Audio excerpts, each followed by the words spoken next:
Welcome, welcome, welcome to episode 176 of the show with no name. I'm your humble host, Nick, and today we're going to be back out here in the Greenwood Memorial Terrace. This is kind of a fall revisit episode, as well as I'm going to be talking about a couple pretty important people that I missed while I've been documenting this cemetery.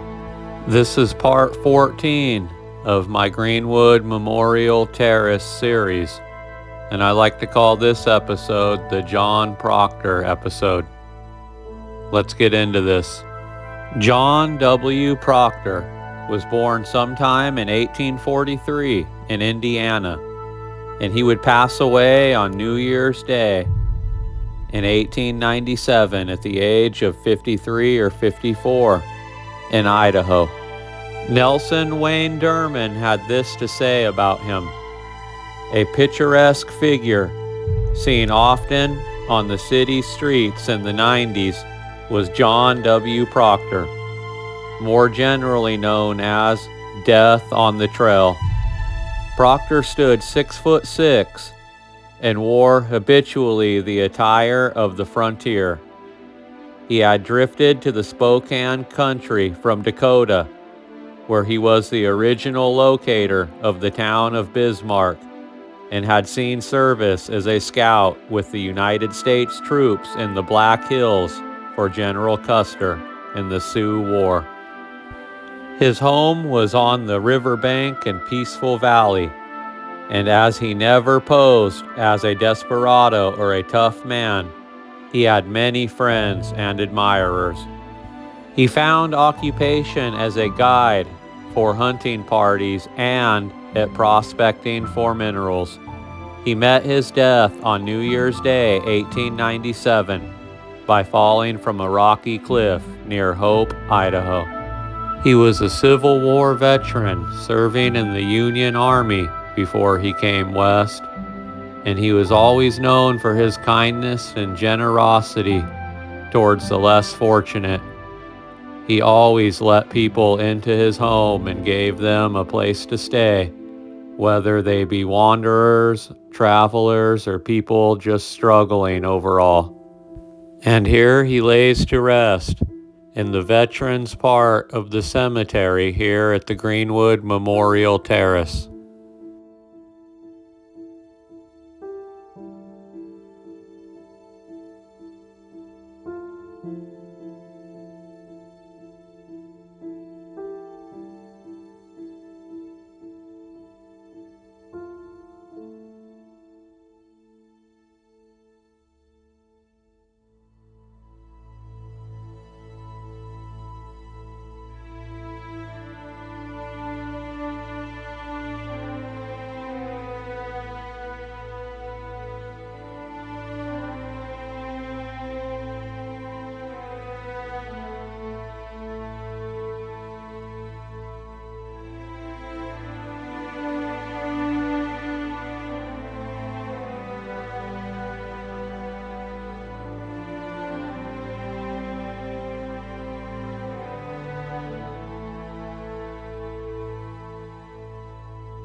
Mary Seymour was born in Boone County, Indiana on August 15, 1855. She was the first of 6 children. Her childhood was spent in Chester, Nebraska. Although Mary had many challenges throughout her life, she still accomplished an amazing amount in her 78 years. In the year 1888, Mary was living in New Castle, Wyoming, with her husband Martin Osborne and 3 children, James, Arthur, and Bonnie.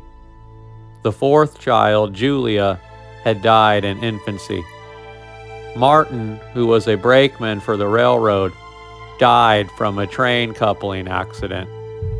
Mary and her children moved to Spokane in 1891, where she worked as a waitress at the Rockaway Cafe.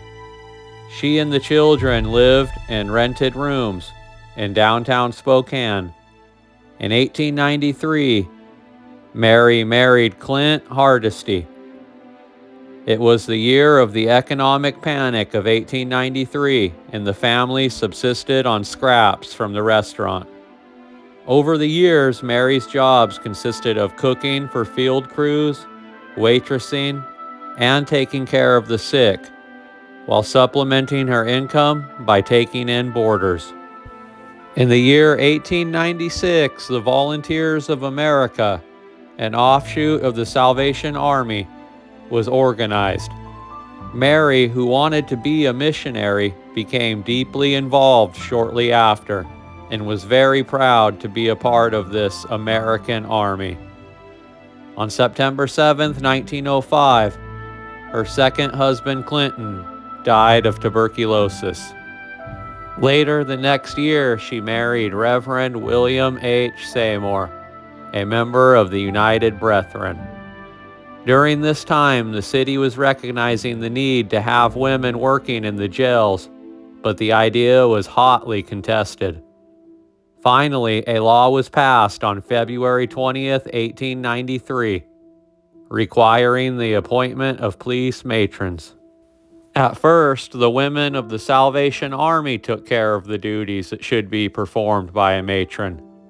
The first jail matron, appointed in January 1902, was a member of the Salvation Army Home, who acted officially without pay. On June 1st, 1910, an ordinance was passed creating the positions for 3 jail matrons. Their activities were restricted to the city jail. They were sworn in as officers, wore uniforms and stars, and had limited authority to make arrests. Mary was one of the first to apply when the department announced that it would be hiring women for work as jail matrons in the city jail. On August 29, 1910, Mary joined the Spokane Police Department. Mary was 55 years old when she began, and her job was not easy. It amazed many how this 5'1" lady could hold such authority and earn the respect of both the inmates and the members of the department. She became known as Mother Seymour. Often Mary brought inmates to her home to teach them domestic skills. Mary was very good at keeping a watchful eye on the inmates and cared deeply about those she worked with. Mary Seymour retired on January 16, 1932, at the age of 77, having been a public servant for 22 years. She died a year later on September 2, 1933. Her funeral procession was accompanied by police patrol vehicles and was the first to have a motorcycle escort from the city center to Greenwood Memorial Terrace. The pallbearers were officers and detectives. As a sign of respect for her service, the department allowed a badge, paid for by fellow employees, to be inlaid on her grave marker.